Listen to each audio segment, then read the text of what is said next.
You're not going to buy flying out? Oh, yes, we discussed it at every conference that we had with the military, and they never were able to make me a concrete report on. Do you have anything on the subject, sir? No, I haven't had anything on the subject, and there's always things like that going on. The flying saucers, and they've had other things, you know. For years, the world has seen reality distorted, facts manipulated, and truth hidden. But there's even more to the story than anyone has ever suspected, because no one has been able to see the whole picture until now.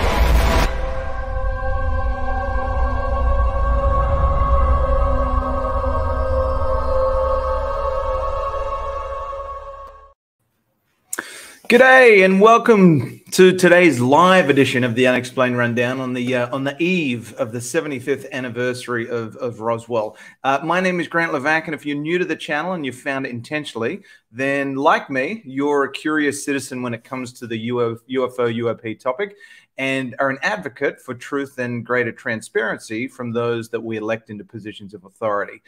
So this is actually my first live stream, folks, so please be gentle and do bear with me while I find my bearings. Hello to everyone in the chat. Thank you for taking the time out of your morning or evening, wherever you are, to make this your live stream of choice. And I kindly ask that you keep the chat clean. Don't be mean. If you've got any questions throughout today's live stream, please type them into the chat, and I ask that you prefix them with a capital Q. That will just serve as a good visual cue for me when we get to some Q&A. So time and permitting, at the back end, I'll certainly do my best to answer any questions that you have. While we are at the front end of today's live stream, please allow me to help manage your expectations a little. For those of you that are here joining today that are well-versed in the UAP, UFO topic, particularly in an Australian context, you may find today's FOIA walkthrough and revelations to be a little boring and to be a bit of a nothing burger. And that's okay. I respect the nothing burger. But for me personally, it's absolutely a something burger because it gives us an insight into the Royal Australian Air Force's mindset on this topic. Now, I know that your time is valuable, so for those of you that are time poor and really just want to get straight to the fun stuff, you're welcome to jump on over to researcher Keith Basterfield's website. The link is in the description below, and I'm actually going to add it to the chat so you can just jump on over there and download it if you so desire. So that link is now added to the chat. So feel free, if you don't have time to stay with me today, you can jump on over. I consulted and collaborated with Keith on this FOIA request and greatly appreciate his mentorship and all of the guidance and support that he's given me throughout this process of discovery. Otherwise, if you've got some time available for the next 45, 60 minutes and you want to learn a little bit about the background and the drivers behind these FOIA documents I'm going to review, please feel free to stay with me. So today's live stream is actually a bit of a continuation of a previous video I did, and it's an update to it, really. Video I put out a few months ago on what is Australia doing about UAP. So if you want to bring yourself up to speed and help put kind of everything into context today, to be sure to check out that video at your leisure. It's the first link in the description below. So let's jump in. How did we get here, and how did this FOIA document come about? So let me just pull up. I've got a bit of a slide deck to show you as we go through here. So back on the 14th of April this year, I read an article by renowned and long-time Australian-based researcher Keith Basterfield on his website about the newly appointed head of Australia's Defence Space Command, Air Vice-Marshal Catherine Roberts.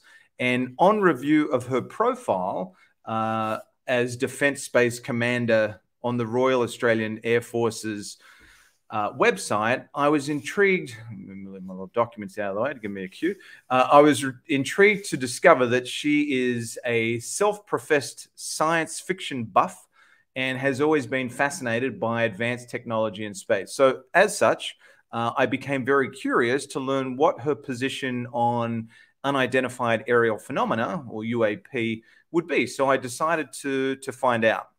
And so on the 15th of April, the following day after reviewing Keith's article, I submitted a FOIA request to the Australian Department of Defence for all emails sent to and from BCC'd or CC'd to Defence Base Commander Air Vice-Marshal Catherine Roberts for the period 25th of June 2021, the day that the ODNI's preliminary assessment on UAP came out, to the 15th of April, that was the date I submitted the FOIA request, that contain any of the following keywords: unidentified aerial phenomena, UAP, unidentified flying object, UFO, plural of both unauthorized aircraft movement, UAM, and also the plural of that, unusual aerial sighting and unidentified phenomena.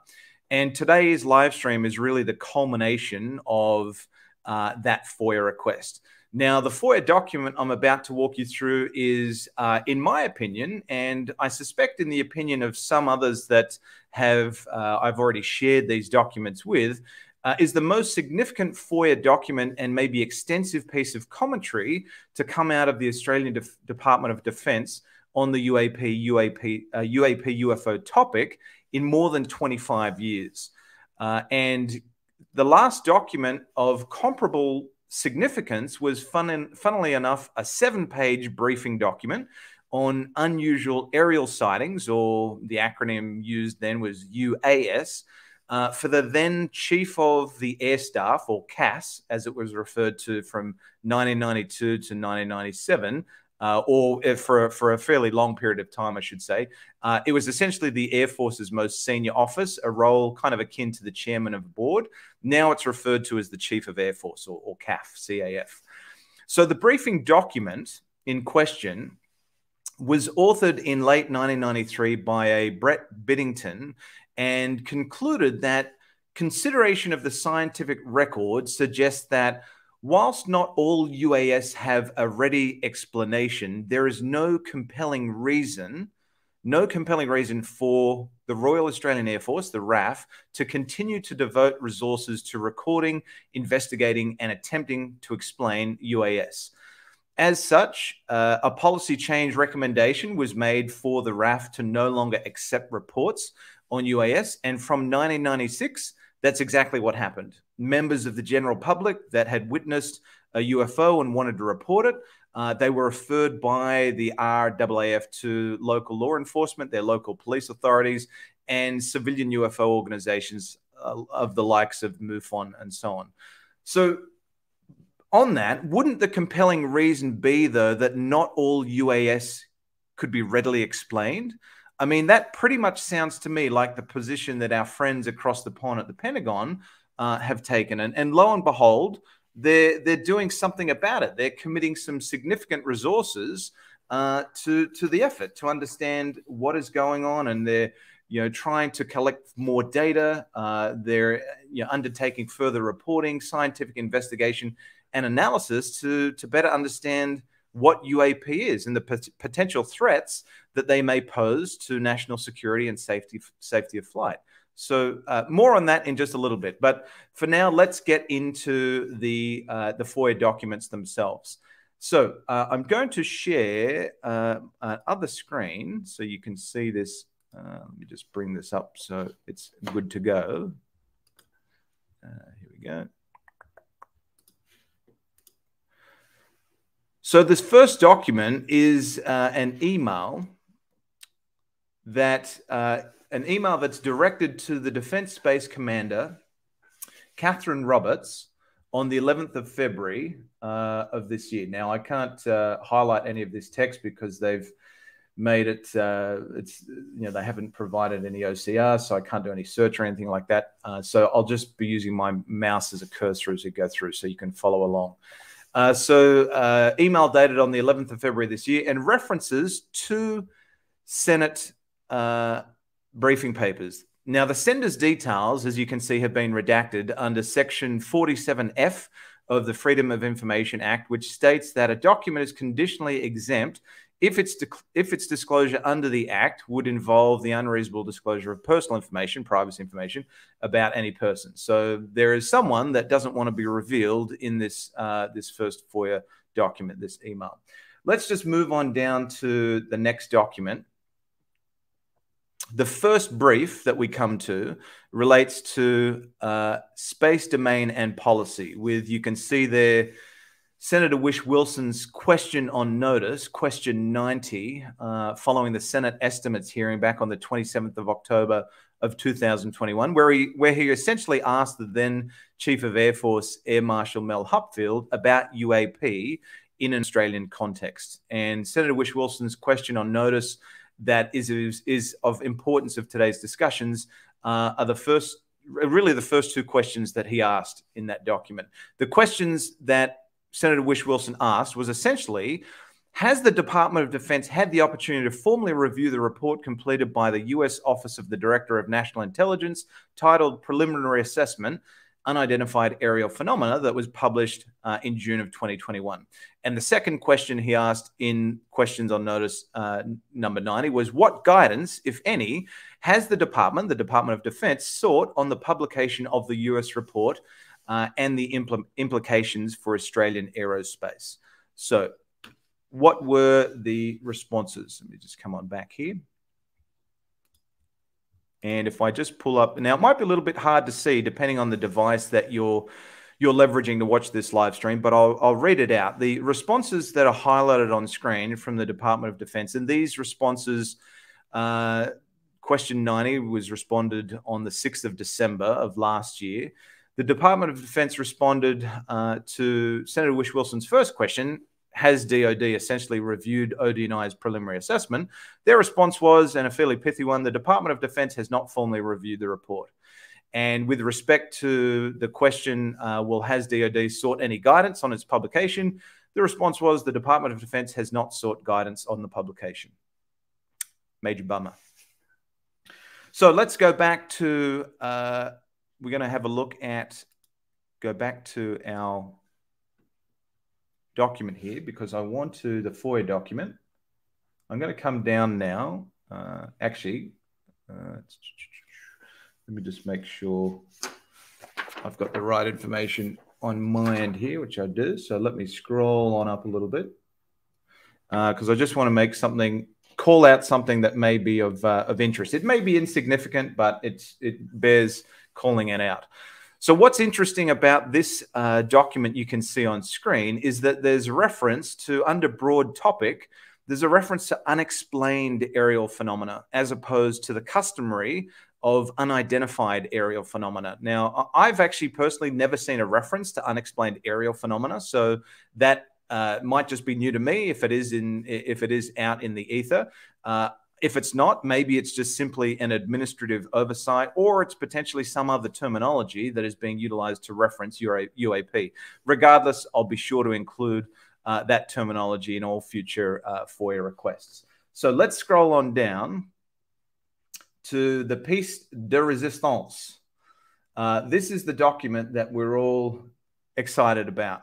So the Chief of Air Force brief on unidentified aerial phenomena. Now, the first question that I had regarding this document was, well, who is it intended for? Who is the intended recipient of this document? It wasn't entirely clear to me on initial review, as the email in question, the first document you saw, was directed to the Defense Space Commander, Catherine Roberts. So was it intended for her and designed essentially to bring her up to speed on the UAP topic in case she potentially gets asked any questions from members of Parliament or the press? Or perhaps as the latest update to this briefing paper, if I scroll on down and you see at the footer, you can see updated as of 26th of May of this year. So only 6 weeks ago, this document was updated. So as such, is this document really intended for the new Chief of Air Force, Air Marshal Robert Chipman, who replaced the outgoing Air Marshal Mel Hupfeld on the 1st of July? Or was this document, this briefing document, simply a belated briefing paper intended for the then Chief of Air Force, Air Marshal Mel Hupfeld, after he was completely blindsided by Senator Wish Wilson's line of questioning on UAP at the Senate estimates hearing back on the 27th of October, 2021. And so let me actually, for context, let me show you a video of that exchange so you can actually see it for yourself. So I'm just going to bring that up into view. And let me make sure I can pull that up for you. Here we go. Okay.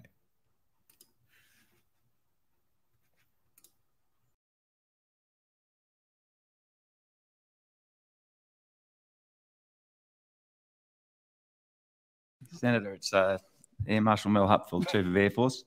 I am a pilot and I used to fly aeroplanes, not current now, but I think I've got the information you might need depending on your question.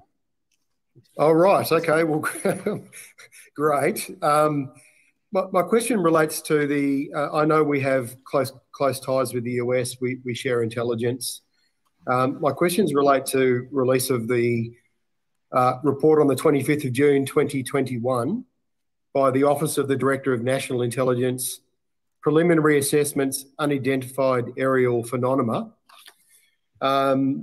This is an issue that has been raised in Congress. The Department of Defence has submitted a report. It's become a significant matter of public interest.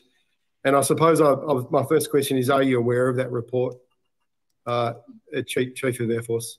I'm not formally aware of the report, but if I'm thinking there was an article in the newspapers, a commentary about that at some stage, but I'm not quite sure of the content of the report. Okay. Just as a matter of interest, what questions did you think I was going to ask?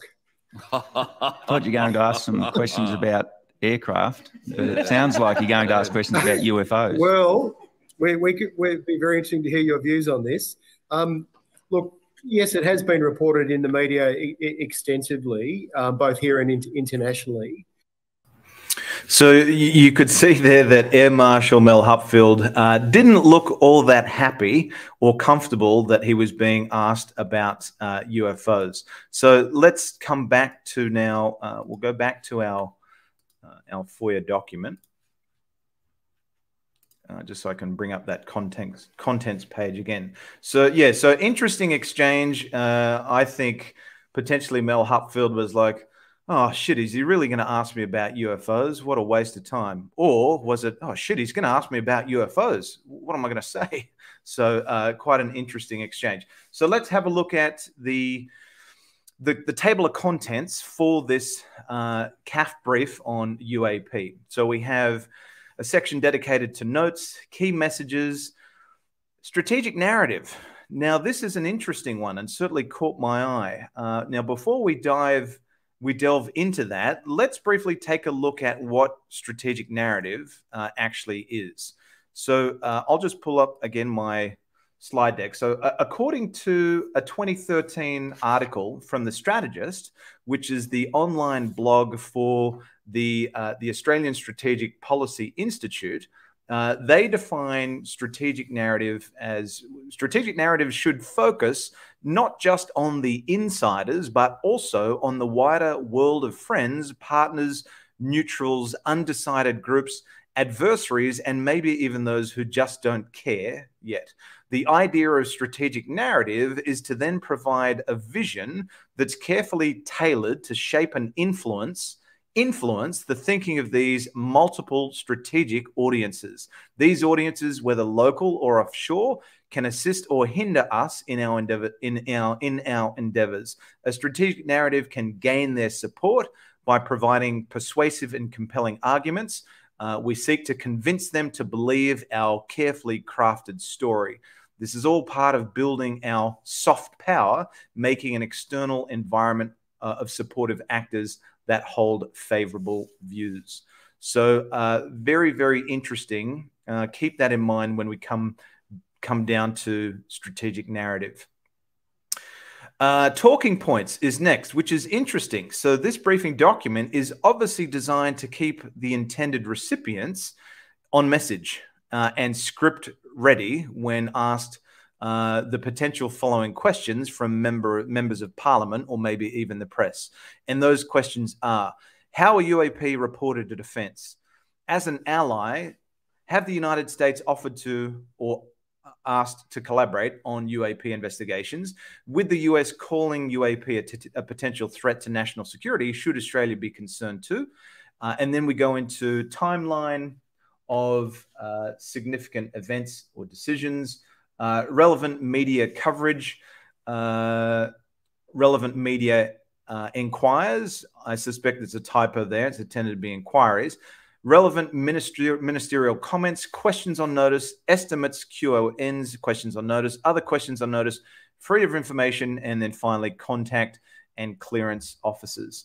And we note that if we come to the footer, that this document has a reference number. The reference number assigned to this CAF brief is NB21-001257. So let's come on down to the first bit, notes. Now, there's really nothing here. This is left blank intentionally, so I can't really make any comment regarding this section. It is just blank. But we can then come down to key messages. I'll come to strategic narrative in just a second. So key message, point number one, defense does not have a policy governing the reporting or recording of unidentified aerial phenomena, UAP, by either members of the public or defense members. So basically, members of the general public and defense personnel that observe a UAP and want to report it, they've got to contact their local police authorities. And as far as I'm aware, the police don't have a mechanism for collecting reports on UAP. So what are you going to submit to them? Just a report, a witness statement? Or folks can report a sighting to their local civilian UFO organization like MUFON, the Mutual UFO Network. Now, just on the Mutual UFO Network, I was curious to reach out to them earlier this year, which I did. I reached out to the Australian and New Zealand director of MUFON to inquire as to how many Australian reports they had received across a comparable time frame to that of the UAP task force that looked at cases from 2004 to mid-2021. And they came back to me with Richard, the national director, came back to me with a report of 1,178 Australian cases or reports from 2004 to the start of this year, 2022. So keep that statistic in mind as we're going to circle back around to it in just a little bit.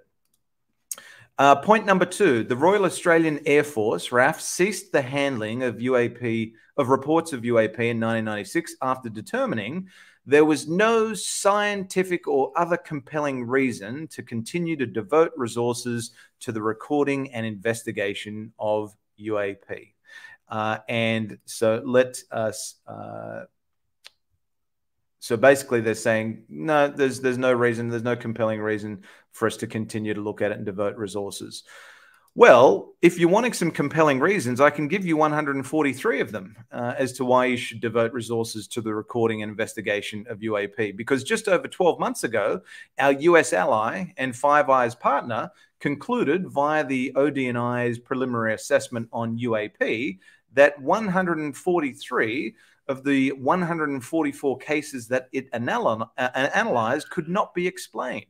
And that was based on data from multiple sources, visual sightings, radar data, sensor data. It couldn't explain more than 99% of the cases that it investigated across that date range of 2004 to 2021. And remember, that is a date range that's after the Royal Australian Air Force, after they stopped investigating UAP. They stopped altogether after 1996. So isn't that alone enough of a compelling reason as to why you should investigate this topic and take it seriously? Wouldn't you be concerned, the Australian Department of Defence and Royal Australian Air Force, wouldn't you be concerned about what keeps our ally and the strongest military power in the world up at night? Wouldn't that concern you? And what about all of the witness testimony, indirect evidence, visual data, radar data, and sensor data from all of the cases in Australia prior to 1996? What about the Westall school incident in Melbourne in 1966, rumoured to be accompanied by a comprehensive report from the then Department of Supply that mysteriously cannot be currently located?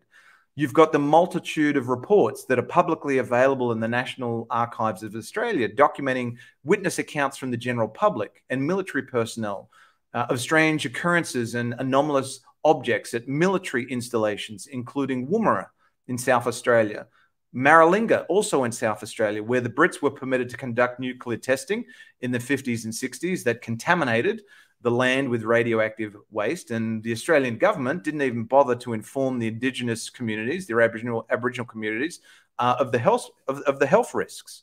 Then you've also got sightings documented at the Harold E. Holt Base on the Northwest Cape Peninsula in Western Australia, which are well referenced in Ross Coulthard's book, In Plain Sight.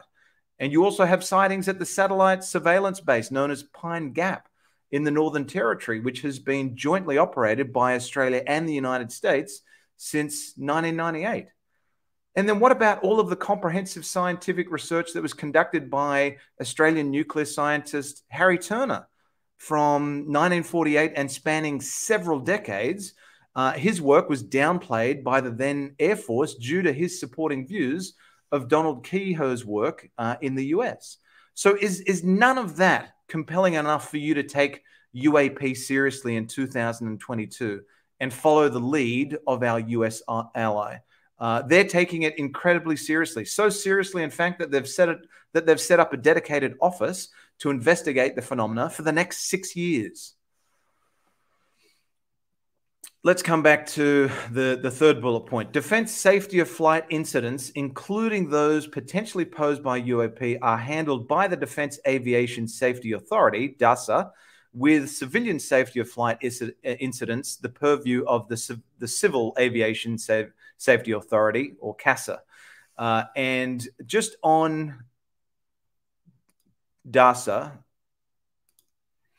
now, according to the Defense Aviation Safety Authority's occurrence report, this is Form 44, reportable occurrences are defined as an incident, a malfunction, a defect, technical defect, or exceedance of limitations that endangers or could endanger the safe operation of aircraft and must be reported to the authority, to DASA.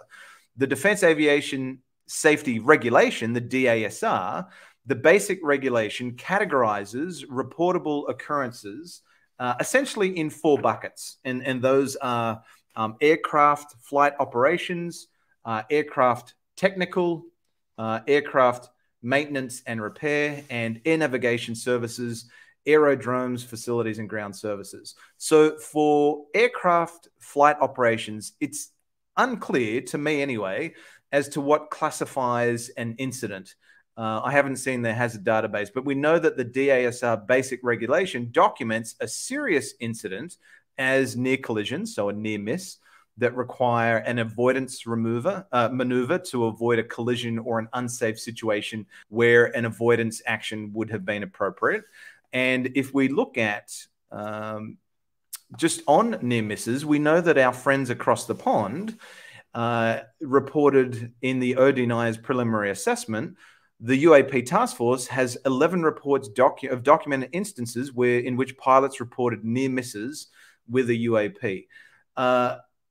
But what about instances where the safety of aircraft flight operations were not endangered, like simply a visual sighting of a UAP several miles away where there's no immediate safety of flight risk?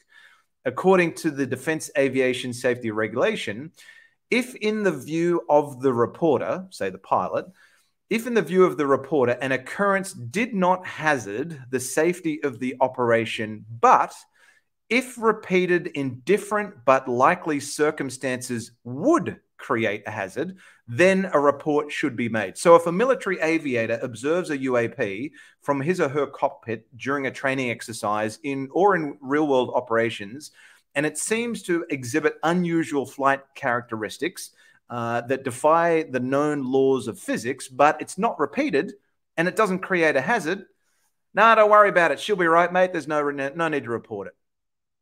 Where the hell is the logic in that? There's none. There's no logic in that, in my opinion. So I went after the DUSA occurrence reports that contain UAP via FOIA, and using all the possible acronyms that we know, I went after DUSA occurrence reports for the last 10 years, and the FOI team refused my request due to the potential burden on the resources that such an exhaustive search would have. So I settled for 5 years as a compromise, and the search unfortunately produced nil results, which is a good thing. And, you know, we don't want there obviously to be any near misses with UAP, certainly with our Australian military aviators. And so that really doesn't surprise me that there was no documents to be located. But that's really focusing on, you know, potentially those serious incidents like near misses. Well, how many sightings are going unreported because, one, they're not a near miss, or two, because there's currently no common sense see something, say something reporting mechanisms that are available for military aviators to leverage. And three, we know, based on what the ODNI reported in its preliminary assessment, we know that stigma and ridicule has long plagued this topic. So is a military aviator really going to come forward voluntarily and tell their superior officer that they observed something they couldn't reconcile in the sky? And even if they do report that to their superior officer, what is that superior officer going to do about it? No, mate, she'll be right. We don't need to report it. Too much paperwork. There's no mechanisms that currently exist for them to make any reports of that nature. And if the objective of the Royal Australian Air Force is to maintain air dominance, how can it, when no reporting mechanisms are in place for its military aviators to say something when they see something that they can't explain? So that brings us to the one that we're interested in, strategic narrative. This is the really interesting one. And remember back to what I defined, or we looked at strategic narrative as meaning earlier on. So the CAF brief, the Chief of Air Force brief, has indicated under strategic narrative that UAP are likely to be one of three things: natural or other benign phenomena. What the hell does that mean? Other benign phenomena. Benign phenomena, I have no idea what, I don't have a frame of reference for that. Anomalies with sensors, or brackets human-made technologies. UAP could be other nations' systems, either contemporary or advanced. Information regarding the collection and investigation of these systems is in the remit of the intelligence community and is classified. Okay, so how on earth can the Royal Australian Air Force and Department of Defence make a determination on what UAP observed are likely to be or not likely to be if it has not formally reviewed or been privy to the classified version and classified data of ODNI's preliminary assessment on UAP? And it hasn't reviewed any data on the subject since 1996. How can it can't make that determination, because it certainly hasn't been privy to the classified data and the holdings of the US government. Classified data that a number of US senators and representatives have seen behind closed doors and are now incredibly concerned about it. So if these comments under strategic narrative are just the opinion of the authors of this CAF briefing paper, and rest assured I've gone after the emails of the authors and contributors of this paper in a FOIA request, how can an uninformed personal opinion potentially inform policy and the position of the Air Force and DoD going forward? That completely perplexes me. And in my opinion, this is just the same old line that we've heard from the Air Force time and time again. They're towing the same old line that they've always done and what they've done for the last 26 years. What they're doing is absolutely nothing. The Air Force is continuing its well-versed mantra of, move along, folks, nothing to see here. Well, how the hell would you know when you're not even looking? And you haven't been looking since 1996. And you haven't seen any of the classified data in the classified version of the ODNI's preliminary assessment. 143 out of 144 cases could not be identified or explained. How can you make an informed strategic narrative from an uninformed position? You can't. You can't. That just mind boggles me. And essentially, the question I have is, well, why are you attempting to do that? Are you wanting to keep your head buried in the sand on this topic and pretend that it doesn't exist, despite the serious concerns our Five Eyes partners, both the US and Canada, have about UAP and the classified data that they're currently looking at that have informed their serious concerns? Or maybe the Royal Australian Air Force or Department of Defence, are you so incredibly embarrassed that you weren't able to identify approximately 3% of all cases that you investigated during the lifespan of your unusual aerial sightings policy, that you're fearful of reputational risk and public perception, that you can't maintain air dominance in our Australian skies if you were to change your long-held position and view on UAP? Is that what you're worried about? Reputational risk and public perception? Or is it that you think you actually know more than the US, our ally and Five Eyes partner on this topic? Despite having seen none of their classified data, do you know more than they do? If so, geez, that's something that we should be talking about in a completely separate live stream. Or are you simply trying to throw a nothing burger on this UAP barbecue like Ronald Moultrie and Scott Bray attempted to do at the recent US public congressional hearing on UAP, the first hearing in more than 54 years? I, for one, would like to see more Australian senators and members of parliament follow Senator Wish Wilson's lead on this topic, do away with their egotistical fears of political suicide by asking serious questions on this topic and start demanding open parliamentary hearings on UAP in Australian context. And if you're an Australian senator or member of parliament, if you're so worried about the prospect of political suicide by elevating the conversation on the UAP topic in an Australian context, maybe go and have a chat with Senator Wish Wilson and inquire as to the backlash that he copped from his constituents when he asked questions. Oh, wait, maybe scrap that. You don't need to, because Senator Wish Wilson was just re-elected. So it hasn't had any impact to his political career whatsoever. So when it comes to this strategic narrative line, I'm really, really confused and pissed off. And I often wonder, what would a scientist like Professor Avi Loeb have to say if he was to read this?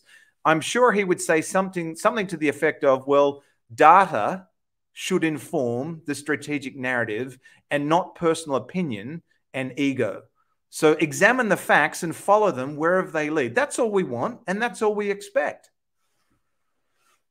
Anyway, I'm getting a bit fired up, so let's move on down to the next page, which continues on. This was not in the table of contents, but is under the topic of strategic narrative, now under the subtopic of background information on the strategic narrative. First bullet point. On the 25th of June, 2021, the United States Office of the Director of National Intelligence, ODNI, released a preliminary assessment, unidentified aerial phenomena, the report, to provide an intelligence assessment of the threat posed by UAP and the progress the Department of Defense Unidentified Aerial Phenomena Task Force, the UAPTF, has made in understanding this threat. So, well, that's promising, because we know that someone at the Department of Defense or in the Royal Australian Air Force has now actually read the ODNI's preliminary assessment on UAP. Finally, maybe it's just the authors and contributors of this report. Hopefully it's more folks, because it's certainly taken you bloody well long enough. It came out on the 25th of June, and some 6 months after that, on the 6th of December 2021, the Australian Department of Defence told us that it has not formally reviewed the report in the responses to Senator Wish Wilson's questions on notice, namely question 90. So, but I guess better late than never, right? At least someone's read it.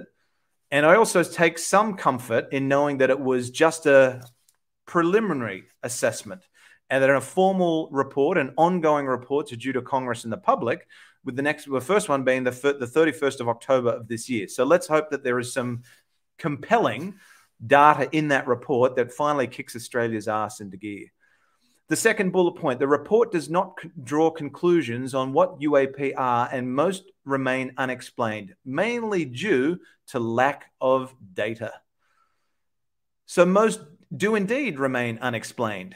99.3% of them, 99.3% of the 144 reports the UAP task force investigated could not be explained, mainly due to a lack of data. So unlike the authors of this briefing paper that have drawn the conclusion without seeing any classified data from the UAP task force that UAP are likely natural or harmless phenomena, sensor errors, or human technology, the UAP task force has absolutely lost its mind and recommended that the US needs to collect more data, adopt a scientific approach to analyzing that data, and then follow the facts wherever they lead to help identify what could live in that now renowned catch-all other bin that it references in the preliminary assessment. Next bullet point, the report finds no evidence that UAP are extraterrestrial in origin. Well, point in fact, the ODNI's preliminary assessment never even mentioned extraterrestrial, only that catch-all other bin. They never offered extraterrestrials as a potential explanation, but they didn't rule it out as an explanation either. So why the mischaracterization of the findings of the preliminary assessment with that comment? Do you, the Royal Australian Air Force or Department of Defense, do you know something that the US Department of Defense doesn't? Or maybe the fact that it's actually the Royal Australian Air Force that has previously referenced extraterrestrial in its past briefing papers, in particular that one from 1993 I mentioned earlier. That's why you felt comfortable to include the characterization in your briefing paper and eagerly remind us that it's likely an ET nothing burger. I find it truly odd that the authors and contributors of this briefing paper to the Chief of Air Force have gone out of their way to reference ET when the ODNI's preliminary assessment does not. We all assume, and we would like to think, that the extraterrestrial hypothesis is one of the many potential hypotheses that could fall into that catch-all other bin, but we don't know for sure because there's no reference to ET in the ODNI's report. So that's an odd one. Next point, the report did not reach, the report did reach the following conclusions. Let me scroll on up a bit here.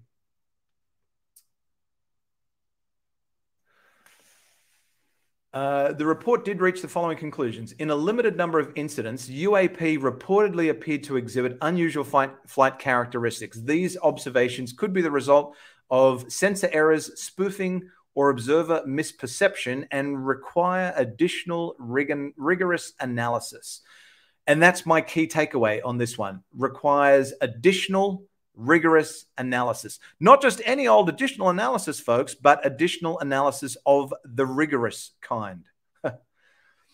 Next point, there are probably multiple types of UAP requiring different explanations based on the range of appearances and behaviors described in the available reporting.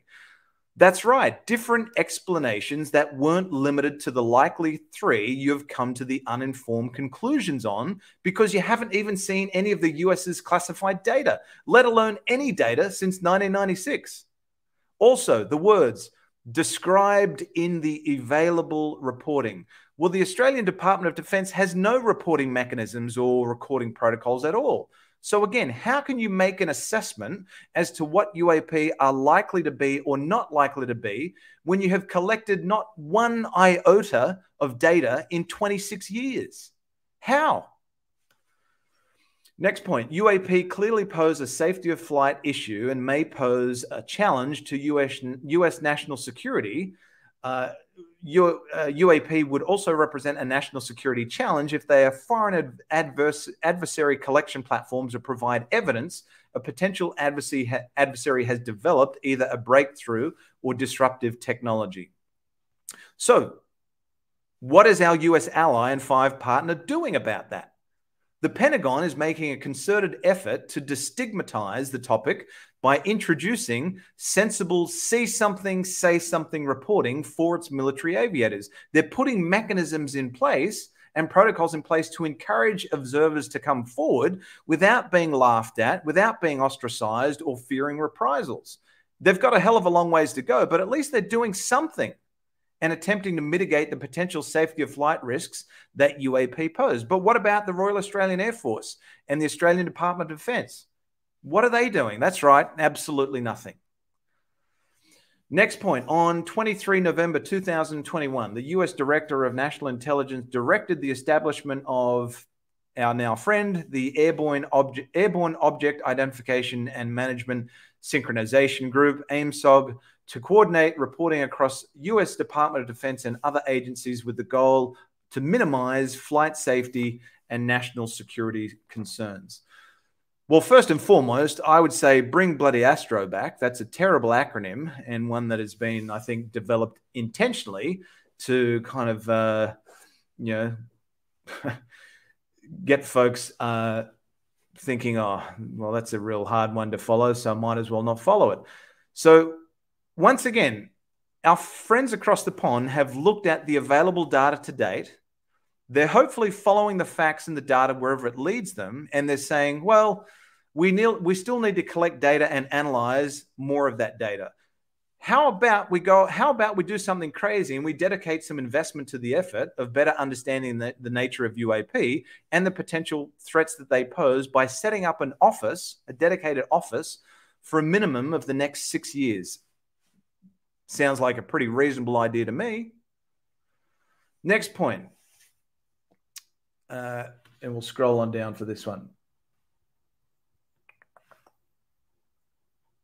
And I didn't scroll before, so we're up to the first sub-point there. Defense has no plans to replicate a similar mechanism. DASA and CASA already serve this function across flight safety issues, and apparatus exists for concerns regarding national security. Well, why the hell don't you have any plans to replicate a similar mechanism? Because DASA and CASA aren't collecting reports pertaining to UAP and investigating it. No one is. And no one has been looking at this for 26 years. And if they are being reported, which I suspect is never, what are you going to do with that data? Nothing. You got no one to give it to because you don't have any mechanism in place to investigate it. And if you're a pilot, why the hell would you want to voluntarily report a UAP and risk being labeled a nutter for the rest of your professional working life?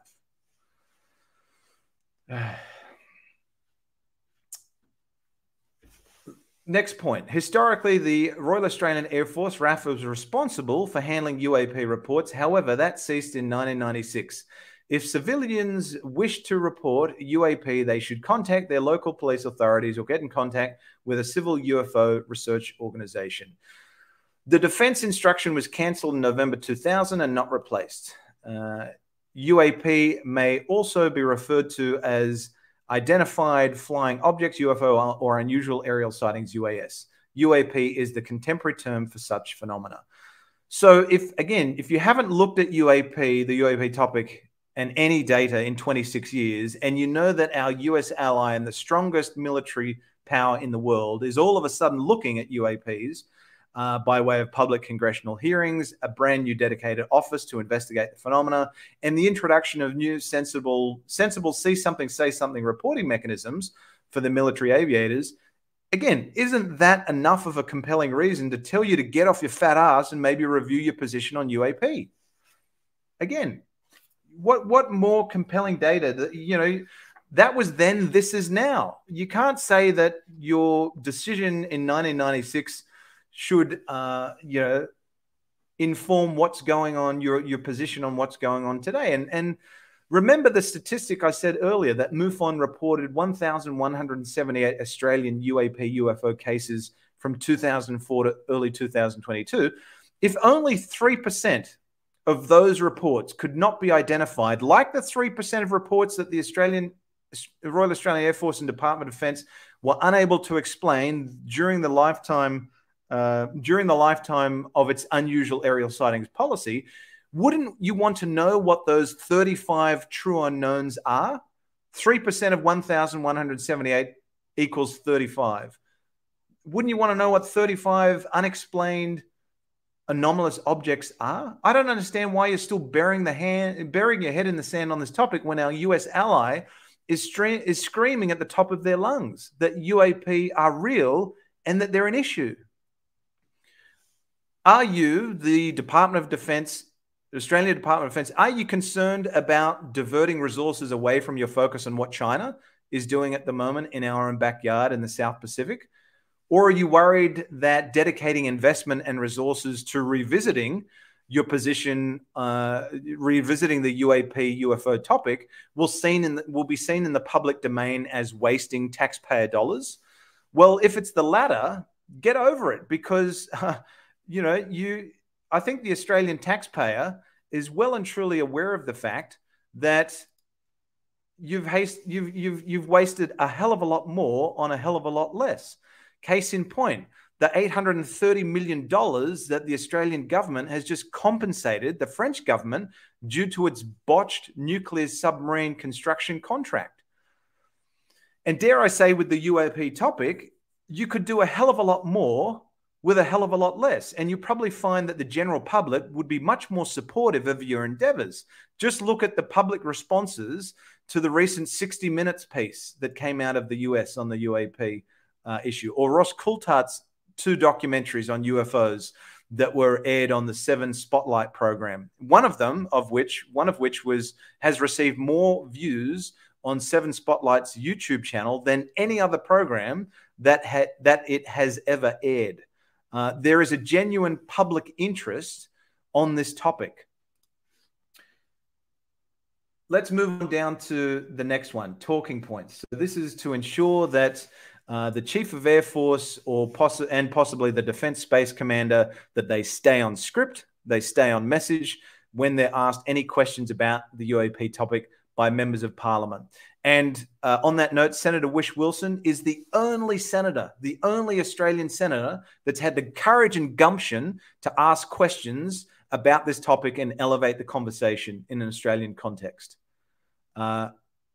Maybe this is also some scripting so that if the Chief of Air Force or Defence Space Commander, they get asked questions by the Australian media, which sadly they haven't to date. And sadly, the Australian media has done a pretty piss poor effort of covering this in an Australian context and asking the question, well, why is Australia not doing anything about UAPs when our US ally and Five Eyes partner, the US and now Canada, is?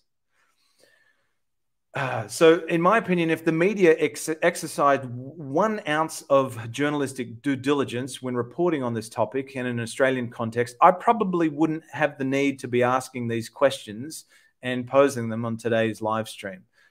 So I hope that the Australian mainstream media do speak up on this issue in light of the release of this document. So talking points. First one, how are UAP reported to Defence?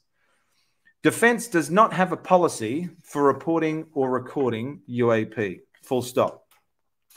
Again, despite all the evidence to the contrary and everything our US ally is doing to better understand UAP, I'm really perplexed and disappointed that the needle has not yet moved for the Australian Department of Defence to take this topic seriously. I still hold hope, however, but it's disappointing that they're towing the line. Next point. Historically, the Royal Australian Air Force, the RAF, was responsible for handling UAP reports on behalf of Defence. However, that ceased in 1996 after determining there was no scientific or other compelling reason to continue to devote resources to the recording and investigation of UAP. Again, I can give you 143 compelling reasons today why you should devote resources to the recording and investigation of UAP. And let's just have a look back to what was happening in 1996. The last time you investigated UAP was at a time when the very first flip phone was created, the StarTAC by Motorola, an absolute antique and relic by today's standards. Wouldn't you think that your technical capabilities to collect and analyze data on UAP have improved somewhat in the last 26 years, courtesy of the advent of new technology, AI systems, data analytics, and sophisticated algorithms? I would bloody well hope so, that your technical capabilities have improved. Back to the next point. Defense safety of flight incidents, including those potentially posed by UAP, are handled by the Defense Aviation Safety Authority, DASA, with civilian safety of flight incidents, the purview of the Civil Aviation Safety Authority, CASA.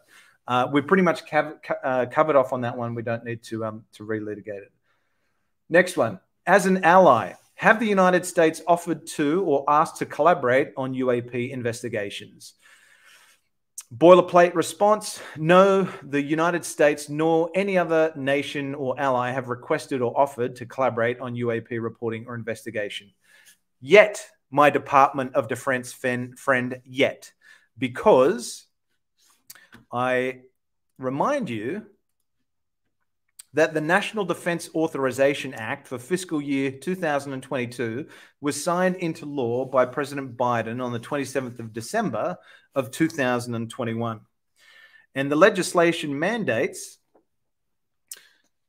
that one of the many duties of the new UAP office to be established will include coordinating with allies and partners of the United States as appropriate to better understand the nature and extent of unidentified aerial phenomena.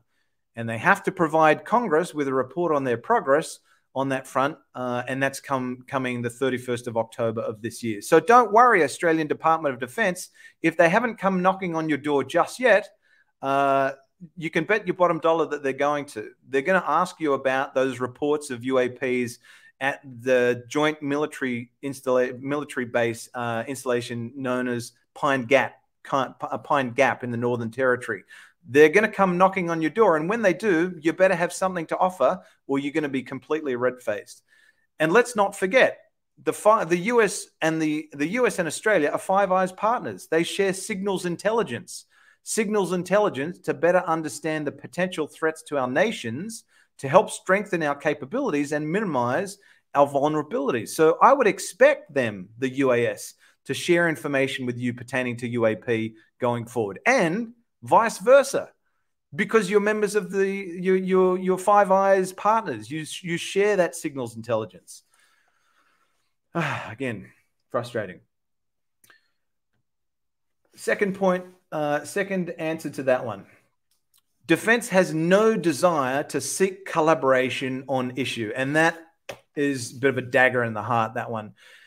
Why don't you have any desire to seek collaboration on this issue? Either you know something the US doesn't and you're remaining tight-lipped about it, or you're too blatantly incompetent to collaborate and provide any meaningful data and analysis on the subject, or you're playing the ignorance is bliss card and think that this will all blow over if you continue to keep your head in the sand for a little bit longer.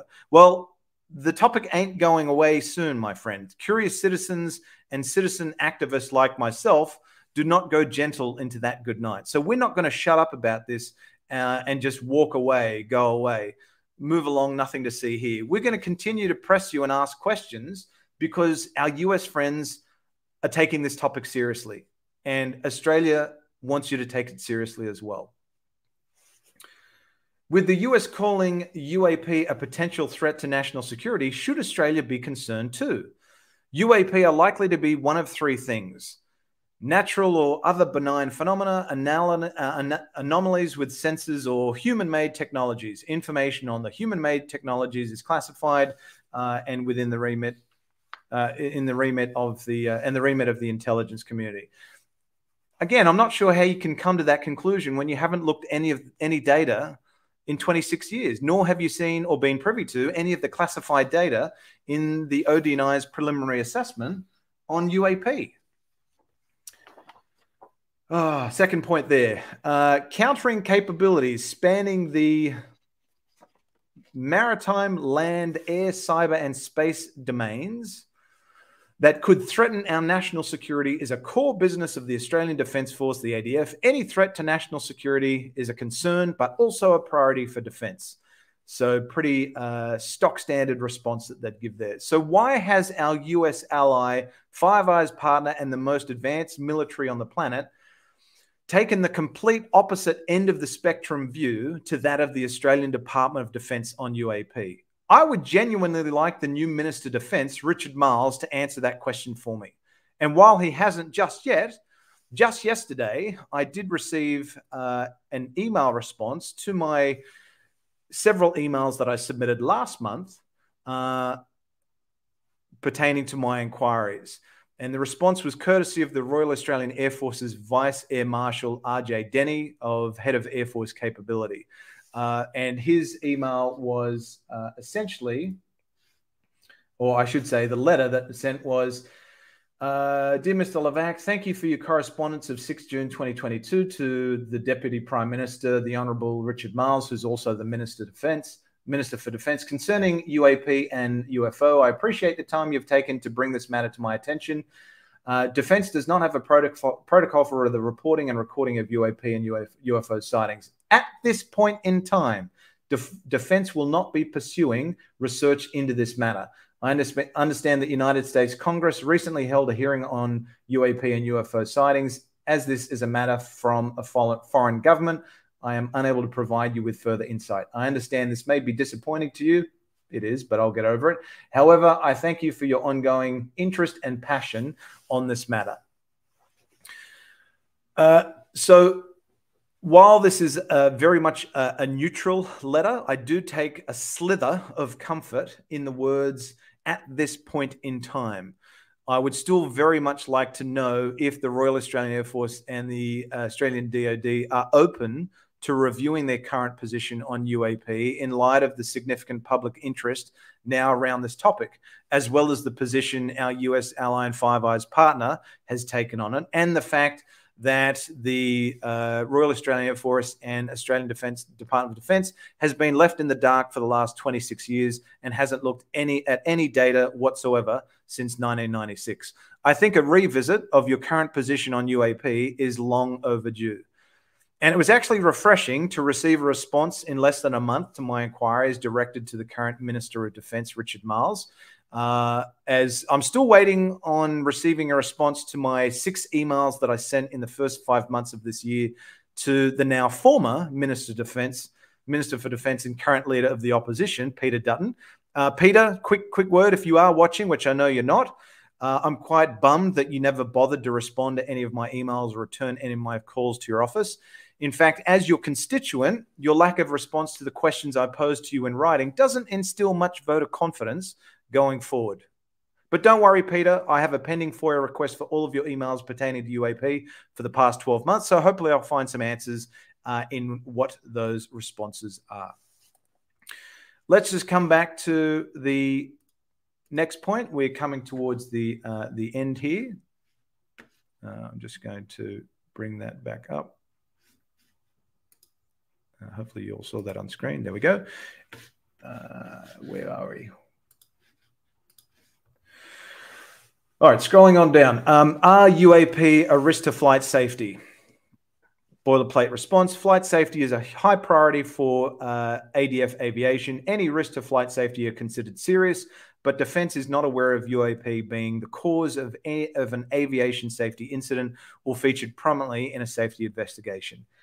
Well, our friends across the pond sure as hell think UAP are a flight risk. So maybe you should have a chat with our good friend Ryan Graves, former lieutenant with the US Navy and FA-18 fighter pilot. He's also the chair of the American Institute of Aeronautics and Astronautics, AIAA, UAP community of interest, and an advocate for the scientific inquiry of UAP. I'm sure he could tell you a thing or two firsthand about the safety of flight risks that UAP pose to military aviators. Are these likely to be extraterrestrial in origin? There is no evidence to suggest that UAP would be extraterrestrial in origin. So again, can you please tell me what evidence you are in fact referencing here? Because the ODNI's preliminary assessment on UAP, which appears to have formed much of your briefing paper, makes absolutely no reference to extraterrestrials whatsoever. It didn't blame extraterrestrials, nor did it rule that explanation out.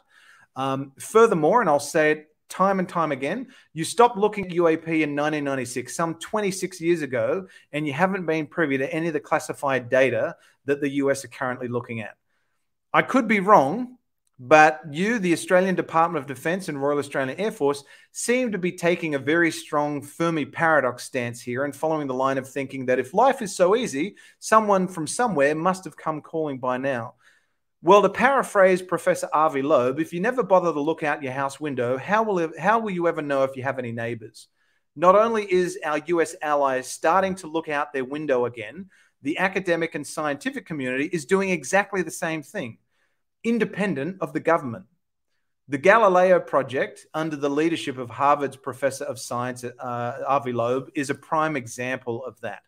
And so just to kind of summarize, the Galileo project, for those of you that don't know what it is, it's dedicated to the proposition that humans can no longer ignore the possible existence of extraterrestrial technological civilizations, and that science should not dogmatically reject potential extraterrestrial explanations because of social stigma or cultural preferences, factors which are not conducive to the scientific method of unbiased empirical inquiry.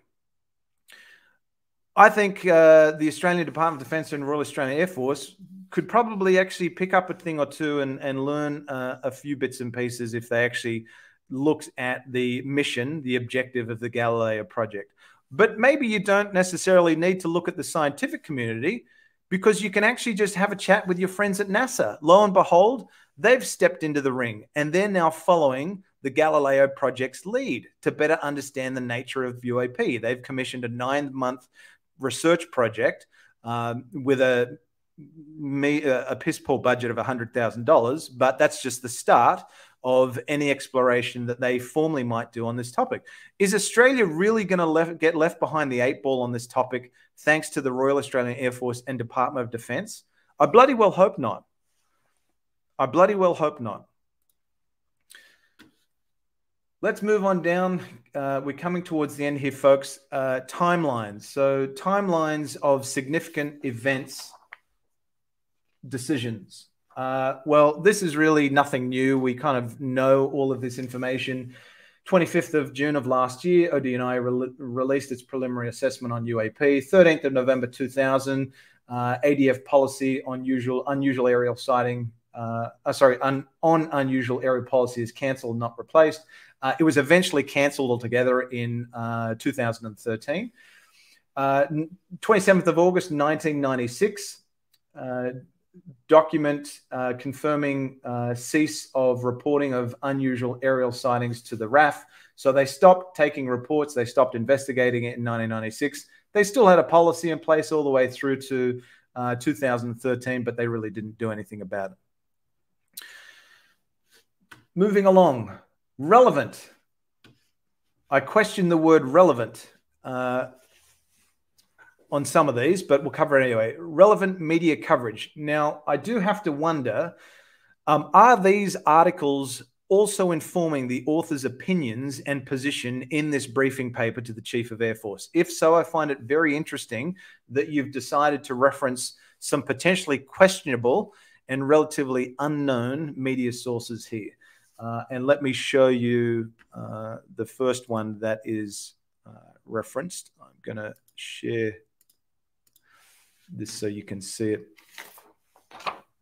on screen. The first one is, there we go. Let me just pull it up.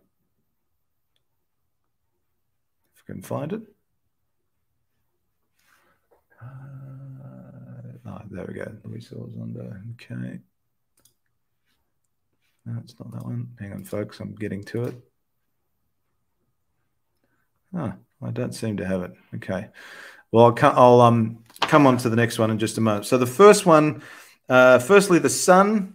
Well, not really regarded as the most highly credible news outlet, although they tend to openly report on UAP and UFO news. But this article that they posted, Tic Tac Woe, fighter pilots who intercept UFOs may suffer radiation burns and experience warped time, Pentagon insider fears. That was a bit of really just copy and paste journalism. There wasn't anything really to discuss on that one. But there was, if we go to the next one, the article that was featured in GQ, profiling Luis Elizondo as the head of the Pentagon's secret UFO program, ATIP. What I do find very interesting about this article is the last question that was asked of Luis Elizondo. And if I come to it, it's quite a long article. It's this one.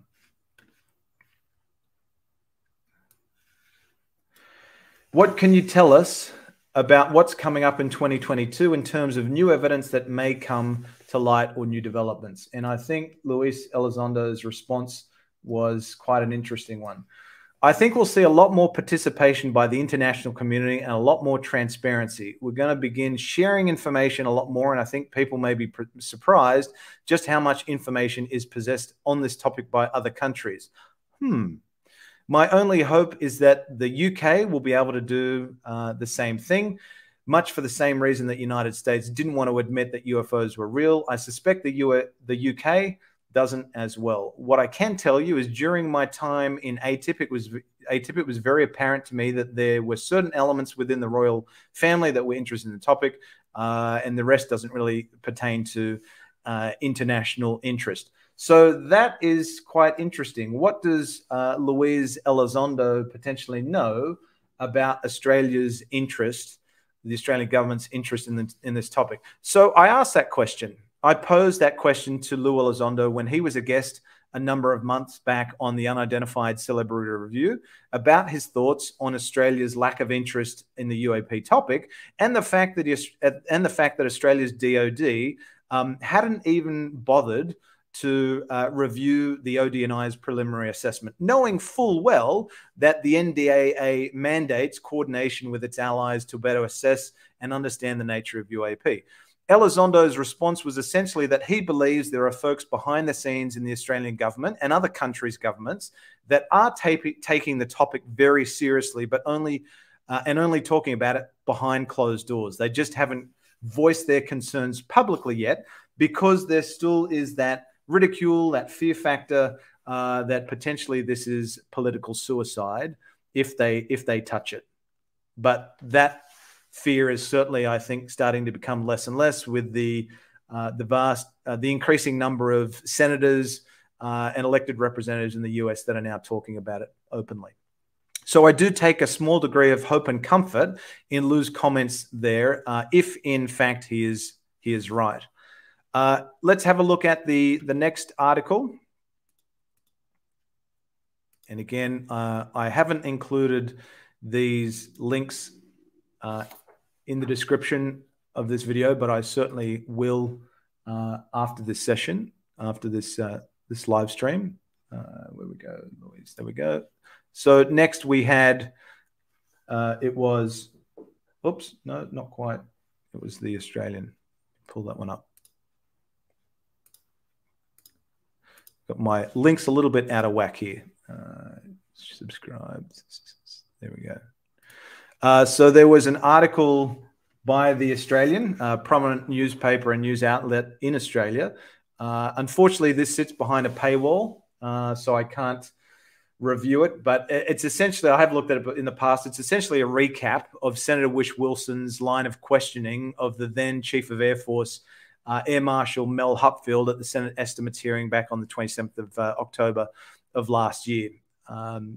And his views on the UAP issue in an Australian context, to which the Air Marshal again indicated that the Royal Australian Air Force has no comparable program to the UAP task force, nor was he, Air Marshal Mel Hupfeld, ever aware that there are any reports of UAP in the Air Force. The next article that is referenced in the briefing paper is an article from the ABC, and these are just in chronological order from most recent through to oldest. So this was essentially, the ABC was the first outlet to report on Senator Whish Wilson's questioning of Mel Hupfeld and the Royal Australian Air Force's position on UAP, again at the Senate estimates hearing back in October of last year. So that was, basically just a high-level recap and summary of line of questioning from that hearing.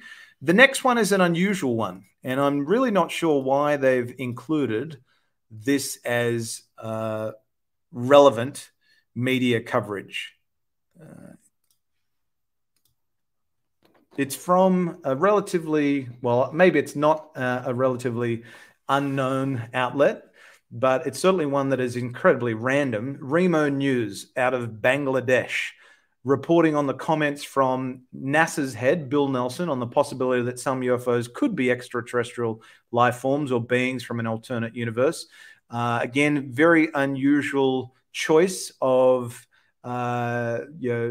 related media resources to be referencing, because there was plenty more that you could have referenced that are a lot closer to the source in the US.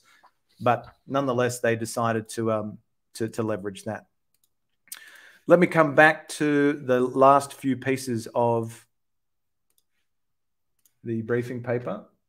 So this was the last one, 25th of October, Remo News. Now we come down to kind of the last few pieces of this document. We have relevant media inquiries. Well, there were none. Relevant ministerial comments, none. Questions on notice, none. Estimates, questions on notice. Well, that was the one, question number 90, submitted by Senator Wish Wilson to the Department of Defense on the 5th of November 2021, that the Department of Defense responded to on the 6th of December of 2021, stating that it had not formally reviewed the ODNI's preliminary assessment on UAP, nor had it sought any guidance on its publication. Other questions on notice submitted, nil. We're coming down to freedom of information, nil. But I will note that I've submitted a number of FOIA requests for emails. Well, the FOIA request I have submitted thus far is for the emails of the authors and the contributors of this briefing paper. So hopefully that will reveal some further breadcrumbs in a future release. And then we come to the last page, contact and clearance officers. We have some key contacts here pertaining to this Chief of Air Force briefing paper. Now, other than the Defense Space Commander Catherine Roberts, Air Vice-Marshal Catherine Roberts, I haven't really yet looked into these other folks. Consultation via Mr. Colin McKenna, Brigadier Warren Gould, and Mr. Rod Smith. And you have the contact officer for this brief, Air Commodore Nick Hogan. So haven't yet looked into these folks, but I will do so when time permits, as they may be worthy future FOIA targets. Let's just come on down to the last page or two of this FOIA document. And there's a couple other documents in this FOIA release, some of which I don't believe bear any relevance or importance to the Chief of Air Force brief, with the exception of the very last document, which has a completely different reference number assigned to that of the CAF brief. And you'll note it contains some redactions, this one here.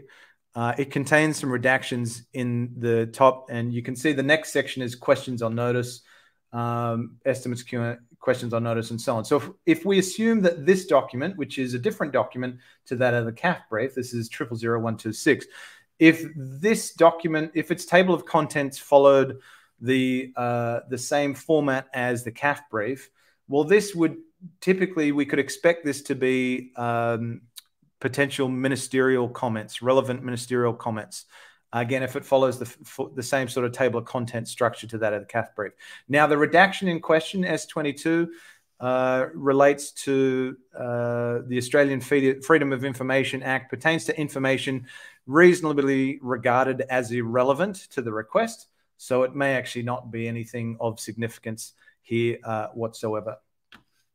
So that is the FOIA document that was released, my friends. And hopefully, if I just pull back away from my slide deck now, while it is certainly indeed disappointing that the needle has not yet moved on the UAP topic in an Australian context, this is a significant document and leads one to ask so many more questions. Certainly for me, I really want to know, what is it going to take to secure buy-in from the Royal Australian Air Force and the Department of Defence on the UAP topic. You know, clearly our US ally and Five Eyes partner is committed and concerned about the potential national security threats and safety of flight risks that UAP pose, as is our other Five Eyes partner, Canada. Canada is also now talking with their US ally and sharing information back and forth on the risk that UAP pose their nuclear facilities and capabilities. And you also have Brazil that's entered into the boxing ring. They've recently ended the conversation by holding their first public congressional hearing on the topic, which went for a staggering 5 hours, as opposed to the short and sweet 90 minutes that the US public congressional hearing went for back in May. So hopefully the recent change in the Australian federal government will inject some fresh thinking and open minds into the conversation on this topic and prompt others to follow Senator Whish-Wilson's lead on this topic. So I know this has been, you know, we've been going for an hour and 20 minutes now. For those of you that have stayed on me, I do really appreciate you you taking the time to follow me through this walkthrough of the FOIA documents. I hope you found it of value, and know that there are a couple of other FOIA requests that are currently pending that I have, and hopefully they will reveal some further information in due course. And on that front, let me just move myself out of the way there. This is a brief overview of the FOIA requests that I've submitted to date that are closed. And 2 of them have bared some fruit. Obviously, the last one on screen is the significant one, this Chief of Air Force briefing that we've reviewed today. And the remaining open FOIA requests that I'm hoping to receive some responses to fairly soon. Before I go, just on FOIA, I have to give a good shout out to my friend John Greenwald of the Black Vault. .com for the great work that he's done now for several decades and continues to do on the FOIA front, as well as thank him for inspiring me to follow his lead and really learn from his efforts. Your FOIA is certainly not the be-all and end-all, but it's absolutely a valuable piece of the puzzle and can help to reveal breadcrumbs to a much bigger bread loaf. Or more accurately, numerous loaves of bread when it comes to the UAP topic. So we've pretty much come to the end there, folks. I will just do a quick check of the chat to see if there are any questions that have come through that folks would like me to ask. It doesn't look like there are, so a couple of comments that have come through. So thank you for your comments on that front, folks. If you would like to check out any of the clips that I have, the clips or materials that have been referenced in today's show, do have a look for them in the description below. I've included quite a few links. And I would say consider sharing this video with your friends, family, or colleagues or social network if you think they would find it interesting. And if you would like to continue following my journey on the UAP topic, feel free to subscribe to this channel. And if you want to be notified whenever I go live, premiere, or post a new video, be sure to ring that good old cowbell. So thank you for joining me today, folks. Be sure to jump on over to UCR with Luis Jimenez, Ratherby Squidding, and UFO Jane Kyle. They went live about 20 minutes ago. They're doing a review of the recent Joe Rogan interview on the Lex Fridman podcast, which is a really great conversation, by the way. And they're looking at some of the other late breaking news on the UAP, UFO topic. So be sure to check out that show. But for now, folks, I do really appreciate you taking some time out of your morning or evening to stay with me. And I hope you enjoy the rest of your day. Bye for now.